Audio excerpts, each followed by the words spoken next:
కోరుతా ఉన్నాను.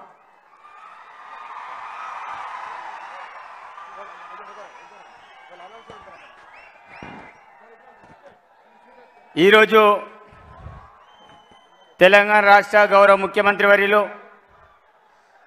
రేవంత్ అన్న గారు మరి మన ప్రాంతంలో రావడం నిజంగా మేమంతా అదృష్టవంతులమన్నా. ఎందుకంటే ఆ రోజుల్లో మరి మీ పిసిసి అధ్యక్షుడి హోదాలో మరి ఈ ప్రాంతానికి వచ్చారు. మరి ఈరోజు ముఖ్యమంత్రిగా మా ప్రాంతానికి రావడం చాలా శుభపరిణామం. మరి కెస్లాపూర్లో దర్శనం చేసుకొని ఇప్పుడే ఇక్కడ రావడం అనేది జరిగింది.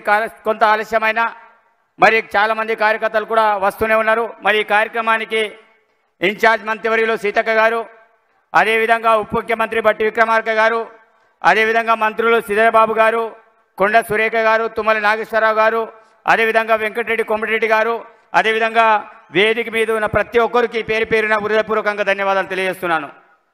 అన్న, ఈ ప్రాంతంలో మరి చాలా రకాలుగా సమస్యలు ఉన్నాయి. మరి ఈ ప్రాంతంలో అత్యంత వెనుకబడిన జిల్లా. మరి చాలామంది మరి ముఖ్యమంత్రులు ఈ ప్రాంతాన్ని గురించి మాట్లాడుతూ పోయారు. వెనుకబడిన జిల్లా, ఆదివాసుల జిల్లా.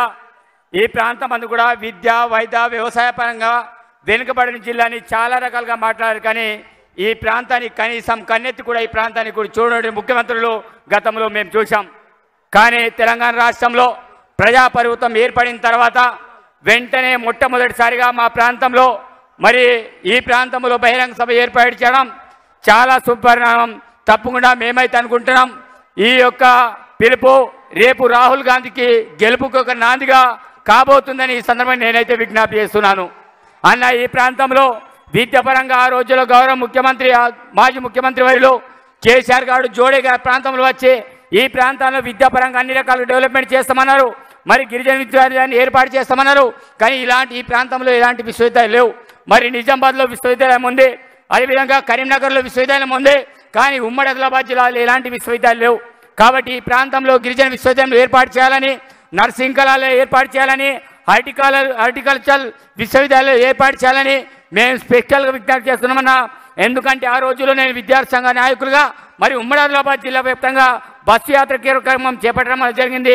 గతంలో మీరు కాగజ్ నగర్ వస్తే ఆ రోజుల్లో మీకు కూడా అప్లికేషన్ ఇవ్వడం అనేది జరిగింది గిరిజన స్థానాలు ఈ ప్రాంతంలో ఏర్పాటు చేయాలని. దాంతోపాటు అన్న, అదేవిధంగా ఈ ప్రాంతంలో అతి ముఖ్యమైన సమస్యలు నా నియోజకవర్గంలో అయితే మరి ఆ ప్రాంతంలో మన సదరమట్ కెనాల్, అదేవిధంగా ఆ రోజుల్లో కేసీఆర్ మాట ఇచ్చారు, మరి మాటను తప్పారు. అదేవిధంగా కడెం ప్రాజెక్టు మీ అందరికీ తెలుసు. అదేవిధంగా తెలంగాణ రాష్ట్రంలో కూడా కడెం ప్రాజెక్ట్ అంటే 2 సార్లు తెగడానికి అయింది. కనీసం దానికి గ్రీజు కూడా డబ్బులు పెట్టకుండా కనీసం దాని యొక్క మరమ్మతులు కూడా చేయలే. మరి కడెం ప్రాజెక్టు విషయంలో మరి మీరు ఆల్రెడీ 5 కోట్ల చిల్లర డబ్బులు ఆల్రెడీ రిలీజ్ చేసినట్టు మొన్ననే జియో చూసామన్నా. మీకు 2 చేతులు ఎట్టి దండం పెడుతున్నాం. ఎందుకంటే ఎవరు కూడా కడెం ప్రాజెక్ట్ ఆనాడు కాంగ్రెస్ పార్టీ కడితే ఈ రోజు వరకు కూడా దాన్ని కూడా పట్టించుకోలేదు. మళ్ళీ దాని యొక్క మరమ్మతుల కోసం మీరు డబ్బులు వేచించడం అనేది జరిగింది. అదేవిధంగా ఈ ప్రాంతంలో వైద్యపరంగా మరి హాస్పిటల్, మదర్ చైల్డ్ హాస్పిటల్ ఆ రోజులు ఇక్కడ ఏర్పాటు చేస్తే మరి ఆనాటి వైద్య శాఖ మంత్రి ఆ హాస్పిటల్ని కూడా రద్దు చేసి మరి వాళ్ళ నియోజకవర్గానికి తీసుకెళ్లడం అనేది జరిగింది. కాబట్టి ఈ ప్రాంతంలో మళ్ళీ మదర్ అండ్ చైల్డ్ హాస్పిటల్ని ఈ ప్రాంతంలో నెలకొల్పాలి. అదేవిధంగా టీ హబ్ ఆల్రెడీ ఇనాగ్రేషన్ ఉండే మరి దానికి ప్రారంభించలేదు, అది కూడా పూర్తయింది. అదేవిధంగా ఆదిలాబాద్ కేంద్రంలో మరి 100 కోట్లు కేటాయించి సూపర్ స్పెషాలిటీ ఆసుపత్రి కట్టారు. కానీ ఈ రోజు వరకు కూడా దాని యొక్క స్టాఫ్ని నియమించలేదు. ఇమీడియట్లీ నియమించాలని కోరుకుంటున్నాం.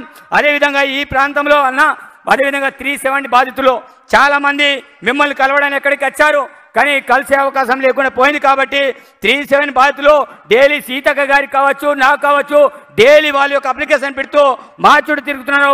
తప్పకుండా 370 జీవని తప్పకుండా ఇది చేయాలని కోరుకుంటూ మరి ఆనాడు కాంగ్రెస్ హయాంలోని ఈ ప్రాంతంలో ఐటీఐలు ఏర్పాటు అయినాయి. మరి ఐటీఐలకి ఇప్పటి వరకు కూడా దాని నియామకాలు చేపట్టలే, ఏజెన్సీ డిహెచ్ నియమించలే. అదేవిధంగా మేము కోరుకుంటున్నామన్నా, ఐటీఐలో గతంలో ఒక 56 శాఖలు ఉంటుండే, ఆ శాఖలన్నింటినీ కూడా పూర్తి స్థాయిలో పులిపించాలని విజ్ఞప్తి చేస్తున్నాం. మా ప్రాంతానికి విద్య, వైద్య, వ్యవసాయ పరంగా అన్ని రకాలుగా డెవలప్మెంట్ చేస్తారని, అదేవిధంగా చాలా మారుమూల గ్రామాలకు రోడ్డు సౌకర్యం లేవు, తప్పకుండా ప్రతి మారుమూల గ్రామానికి రోడ్డు సౌకర్యం కల్పించాలి. అదేవిధంగా పోడు భూముల సమస్య తీవ్రంగా ఉందన్న. ఎందుకంటే ఈ ప్రాంతంలో చాలా మంది పోడు వ్యవసాయం చేసే రైతులు ఉన్నారు. ఆ రోజుల్లో చాలా మంది పారిశ్రామికులు కొట్టడం జరిగింది. అదేవిధంగా రినివల్ కూడా రోడ్లు కూడా చేయనటువంటి పరిస్థితి మా ప్రాంతంలో ఉంది. టైగర్ జోన్ పేరు మీద చాలా గ్రామాల్లో ఇల్లు కూడా సీసీటీపీ ద్వారా శాసనాన్ని ఇల్లు కట్టనిస్తలేరు, రోడ్లు వేయనిస్తారు. కాబట్టి రోడ్డు విద్యా పరంగా అన్ని రకాలుగా అభివృద్ధి చేస్తారని ఆశిస్తూ సెలవు తీసుకున్నాను. జై కాంగ్రెస్, జై భారత్.